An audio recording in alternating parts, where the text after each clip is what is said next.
Psalm 78, a contemplation of Asaph. Give ear, O my people, to my law. Incline your ears to the words of my mouth. I will open my mouth in a parable. I will utter dark sayings of old, which we have heard and known, and our fathers have told us. We will not hide them from their children, telling to the generation to come the praises of the Lord, and his strength, and his wonderful works that he has done. For he established a testimony in Jacob, and appointed a law in Israel, which he commanded our fathers, that they should make them known to their children, that the generation to come might know them, the children who would be born, that they may arise and declare them to their children, that they may set their hope in God, and not forget the works of God, but keep his commandments, and may not be like their fathers, a stubborn and rebellious generation, a generation that did not set its heart aright, and whose spirit was not faithful to God. The children of Ephraim, being armed and carrying bows, turned back in the day of battle. They did not keep the covenant of God. They refused to walk in his law, and forgot his works and his wonders that he had shown them. Marvelous things he did in the sight of their fathers, in the land of Egypt and the field of Zoan. He divided the sea, and caused them to pass through, and he made the waters stand up like a heap. In the daytime also he led them with a cloud, and all the night with a light of fire. He split the rocks in the wilderness, and gave them drink in abundance like the depths. He also brought streams out of the rock, and caused waters to run down like rivers. But they sinned even more against him by rebelling against the Most High in the wilderness, and they tested God in their heart by asking for the food of their fancy. Yes, they spoke against God. They said, Can God prepare a table in the wilderness? Behold, he struck the rock so that the waters gushed out, and the streams overflowed.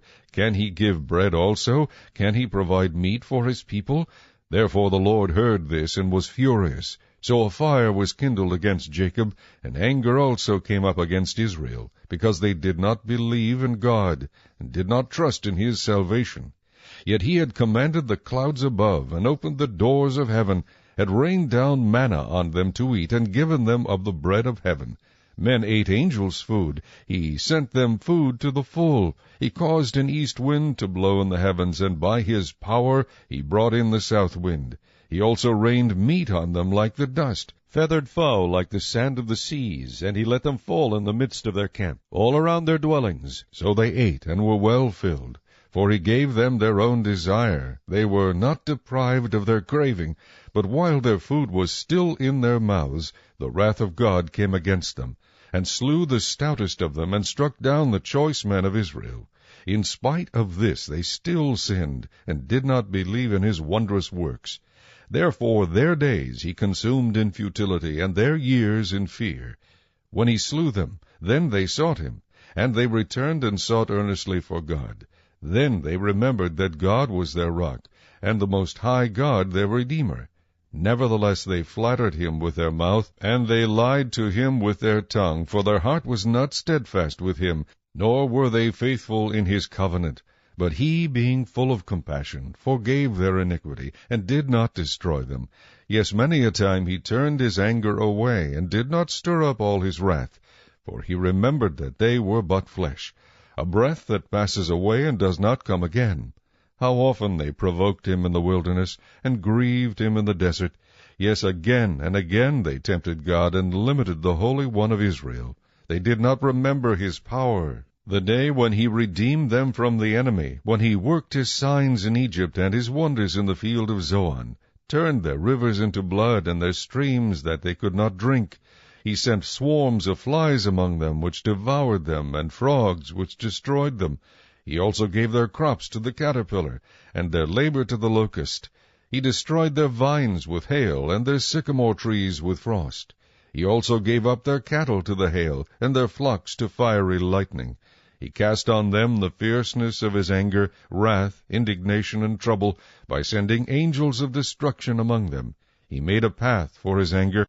He did not spare their soul from death, but gave their life over to the plague, and destroyed all the firstborn in Egypt, the first of their strength in the tents of Ham.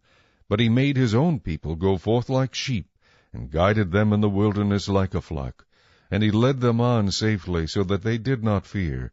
But the sea overwhelmed their enemies, and he brought them to his holy border. this mountain which his right hand had acquired.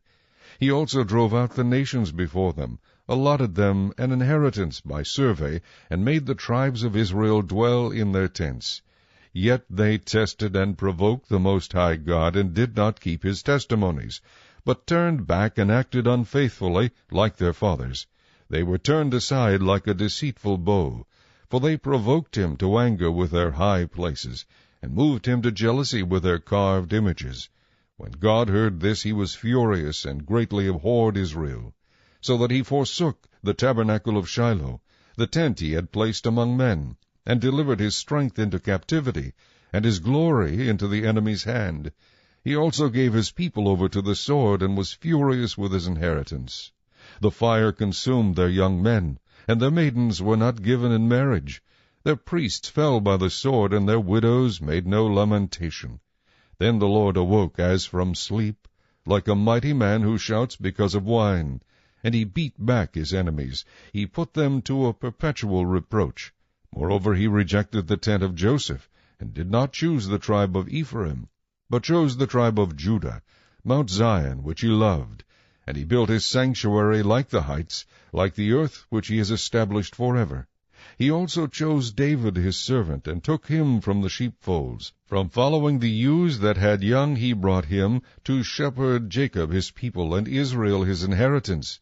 So he shepherded them according to the integrity of his heart, and guided them by the skillfulness of his hands.